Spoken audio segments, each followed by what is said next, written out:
সব মিলিয়ে একটা অদ্ভুত অনুভূতি। ছোট ছোট বাড়ি, নিস্তব্ধ রাস্তা, চারিপাশটাতে বরফে মোড়া পাহাড়, এই সব কিছু আমার জীবনের ইতিহাসের পাতায় আমি খুব যত্ন করে তুলে রাখবো। কোনো লোক নেই, নির্জন, নিস্তব্ধ। আমরা মাঝখান দিয়ে হেঁটে যাচ্ছিলাম।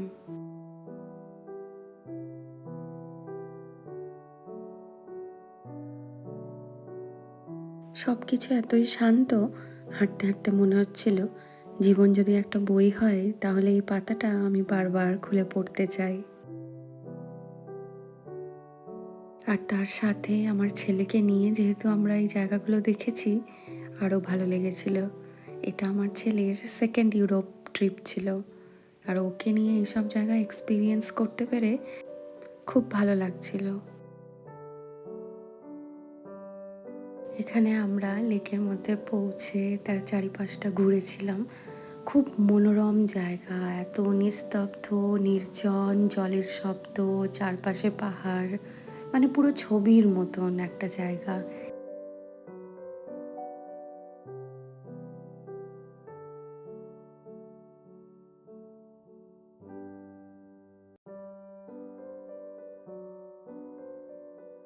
আমার ছেলে এত ছোট বয়সে ওখানে গেছে, ওর তো এসব বড় হয়ে কিছু মনেই থাকবে না।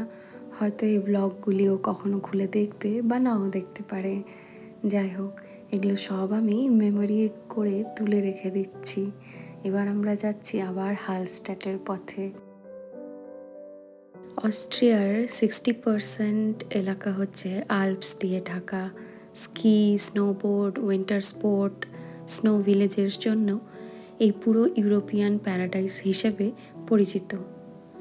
আর এখানটায় কিছু বড় বড় সঙ্গীত শিল্পীদেরও জন্ম, তাই ভিয়েনা এখানকার সিটি অফ মিউজিক নামেও বিখ্যাত। আর হালস্ট্যাট, সালসবার্গ, ইন্সব্রুক এগুলো পোস্ট কার্ডের মতন জায়গা। বিশেষ করে হালস্ট্যাট সারা পৃথিবীতেই most beautiful lake side village হিসেবে পরিচিত। আর আমরা তো শীতকালে গেছিলাম, তো এখানে ক্রিসমাস মার্কেটও বসেছিল। অস্ট্রিয়ার ভিয়েনা আর সালসবার্গের যে ক্রিসমাস মার্কেট, সেইটা কিন্তু খুবই ফেমাস ক্রিসমাস মার্কেট ইউরোপের মধ্যে। ভিয়েনা যাওয়ার ইচ্ছে ছিল, ইভেন আমরা দেখেও ছিলাম কিভাবে যাব, কিন্তু এত কম সময়, কারণ আমরা তো 2 দিন ছুটি পাই উইকেন্ডে, স্যাটারডে আর সানডে, আবার মানডে থেকে সবার অফিস থাকে। আগেই আমি বলেছি আমরা ইউরোপে কখনো ঘুরতে আসি না, আমরা আসি কাজে, তার ফাঁকে আমরা ঘুরে নিই। তো সেই জন্য আর ভিয়েনা যাওয়া হয়নি, হালস্টাটেই আমরা এনজয় করেছি।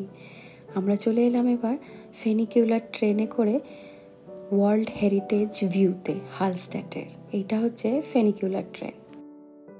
তুষারে ঢাকা ছোট ছোট ঘরগুলো দেখে মনে হচ্ছিল যেন নিচে কেউ টয় হাউস সাজিয়ে রেখেছে। নীরব আর ভয়ঙ্কর সুন্দর এই পুরো দৃশ্যটা।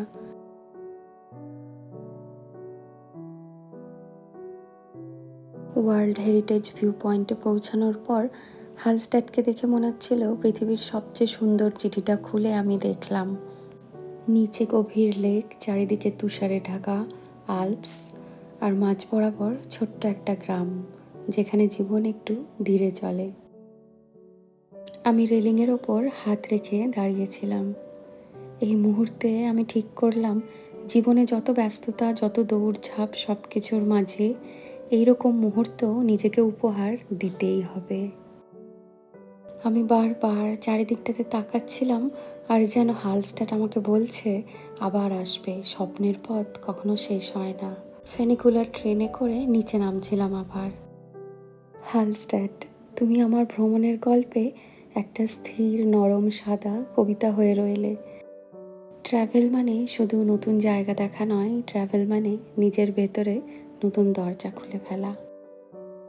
আজকের ব্লগটা এ পর্যন্তই। ভালো লাগলে একটা লাইক, কমেন্ট করে দেবেন। আসবো আবার অন্য একটা ব্লগ নিয়ে খুব তাড়াতাড়ি। সবাই ভালো থাকবেন। টাটা।